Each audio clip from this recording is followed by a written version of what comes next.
కృష్ణం కమలపత్రాక్షం పుణ్యశ్రవణకీర్తనం వాసుదేవం జగద్యోనిం నౌమి నారాయణం హరిం.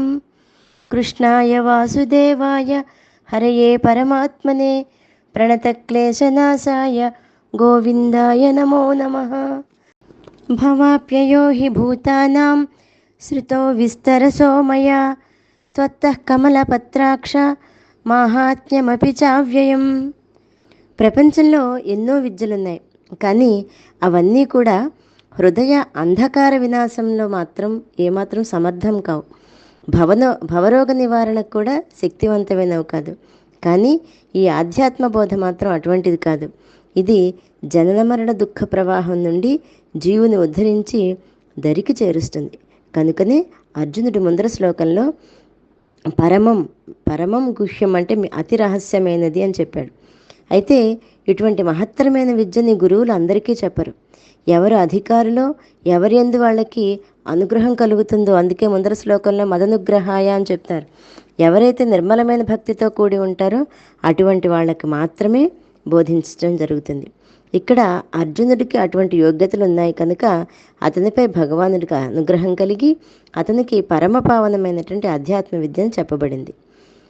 ఏదైనా తింటున్నప్పుడు ఒక త్రేనుపు వచ్చినట్లయితే కడుపు నిండినట్లుగా మనం తెలుసుకుంటాం. అంటే అతనికి తృప్తి కలిగింది అని అర్థం. అదే దానికి గుర్తు. అలాగే అర్జునుడు గీతామృతాన్ని తనివి తీరా పానం చేస్తున్నాడు. 10 అధ్యాయాలు వినినంతనే అతనికి ఒక త్రేనుపు వచ్చింది. మోహోయం విగతో మమ, నా అజ్ఞానం శమించింది అనేటువంటి వాక్యమే ఆ త్రేనుపు.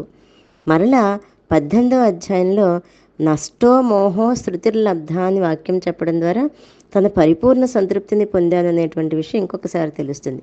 ఇక్కడ ఈ శ్లోకంలో కమలపత్రాక్ష అంటే కమలములు వంటి నేత్రములు కలిగిన ఓ శ్రీకృష్ణ, నీ వలన ప్రాణుల ఉత్పత్తి వినాశములను గురించి, నీ యొక్క మహిమను గురించి చాలా విస్తారంగా తెలియజేశావు. ఇప్పుడు ప్రత్యక్షంగా చూడాలని అనుకుంటున్నాను అని అర్జునుడు కృష్ణుడితోటి చెప్పినప్పుడు ఎందుకు చెప్పాడంటే, అర్జునుడు భవరోగ పీడితుడు. అంటే భవరోగాలన్నింటితోనూ బాధపడుతున్నాడు. శ్రీకృష్ణ పరమాత్మ అనే వైద్యుడు గీతామృతం అనేటువంటి ఔషధాన్ని ఇచ్చాడు. దాన్ని కొంచెం మాత్రమే అర్జునుడు తీసుకున్నాడు, పూర్తిగా తీసుకోలేదు. అయినా ఆ కొంచెం మందుతోనే అర్జునుని యొక్క రోగం, మోహము అనేటువంటి వ్యాధి పూర్తిగా తగ్గిపోయింది.